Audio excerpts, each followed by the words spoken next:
So finally, Yes. and following this line here from the south to the north that we're kind of making, in a recent interview, you emphasized the family resemblances between Francoism and Trump, or Trumpism. Could you speak a little bit about why, in this case, you're reaching back to the Spanish Civil War yourself to understand some fascist tendencies in the present? Relatedly, if Trump has identified in U.S. universities the hotbed of the anti-fascist enemy, so anti-racism, anti-Zionism, feminism, socialism, how and why do you think universities constitute one significant site for anti-fascist resistance? And in this light, could you talk about your specific case, perhaps, as a leading organizer with the AAUP in your lawsuit against the Trump administration? Okay. So, I mean, the thing about Trumpism and Francoism, I think, goes back to something I was saying before about basically just that these are individuals in history who are very talented at right-wing coalitional politics. And I think that that's something that we on the left should study and should think about, actually, and take seriously, even as it is difficult to take seriously individuals who do not necessarily approach their own work of coalition building with the same seriousness that I think we should apply to it, certainly in the Trumpian case. But that really is a thing that is just striking to me, right? That like you can make the thing hold together in this way,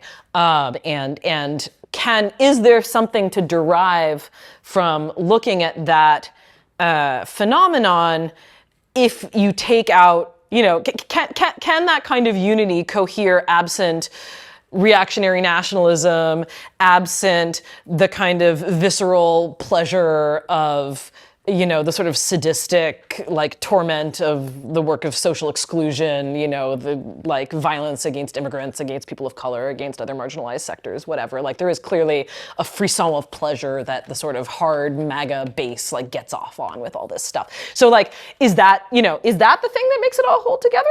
I don't know. I think we should figure it out. Right?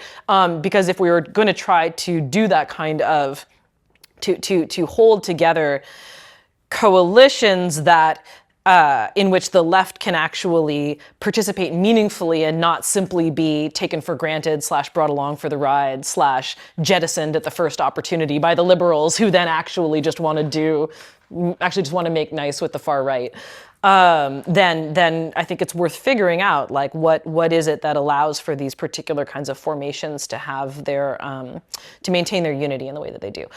Vis-a-vis universities, I mean, one of the things that, folks have said a lot in the first year of the second Trump administration is that it's been astonishing to see how quickly institutions that should have, that have all of the material resources to claim and enact autonomy have actually capitulated in various ways, very quickly and very easily to the federal government's demands, whether that's the big law firms, whether that is universities like Columbia and Penn that did deals with the Trump administration early on, whether that's universities like my own, which have not formally done a deal but have quietly reconfigured a lot of things on campus in order to preemptively conform to the Trump administration's demands in the hope of being able to sign a deal eventually, which is where they are at right now.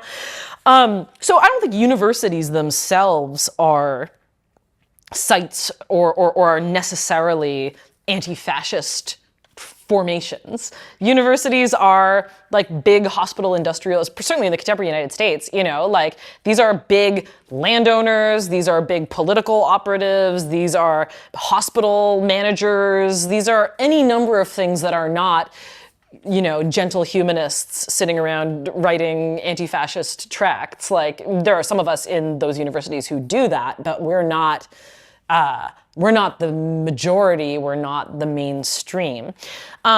Nevertheless, right, you always have to work with what you have. And, despite the dramatic, kind of winnowing to the point of evisceration of the protections of tenure and job security, et cetera, in US higher ed, there are still a few of us who have positions of real protection, right? Like, I technically can't be fired. I have tenure at a university that predates the founding of the United States and will probably post-date its dissolution, you know? And so I can do some stuff within that, from that subject position, and therefore I think it is incumbent on me to do that stuff. And so some of that stuff has been organizing with the American Association of University Professors, which is a national organization that has really been on the barricades, at the forefront, fighting back against the Trump administration's assault on higher ed across the country in its various forms, whether that is repressing pro-Palestinian speech, whether that is funding cuts to science research, there's a whole, whether that's the anti-DEI set of impositions and rollbacks, that the AAUP is really, there's nobody else who is out there in the way that they are. And so a bunch of different local university chapters have been active in doing legislative work, litigation, traditional street protest, all, again, pulling out all the stops, whatever we can do to try and preserve what little piece of the university remains as a space for independent inquiry and critical investigation of our reality, right? But, I think that the hollowing out of higher ed in this country has been basically kind of bipartisan project for a long time. And Trump, again, classically is doing it in a characteristically grotesque and exaggerated fashion.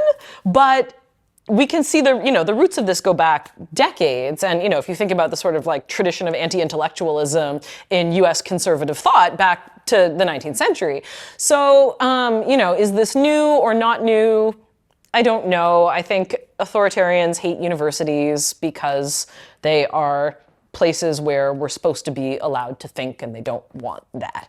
And so we have to fight for the places as imperfect and flawed and compromised as they inevitably are, in which the idea of these very simple practices like thinking and reading and arguing and critiquing continue to be possible. That is also anti-fascist work. I think, again, if not explicitly so, if not self-identifyingly so by all of the people who participate in it, it is in effect anti-fascist work. And therefore we have to keep doing it, even in circumstances that are not, where inspiration is kind of hard to come by. You just have to keep doing the work. So that's what we try to do. Well, thank you. Thank you. You guys are doing the work. This is the kind of conversation that, this is what it is. This is that work. Let's hope so. We're trying.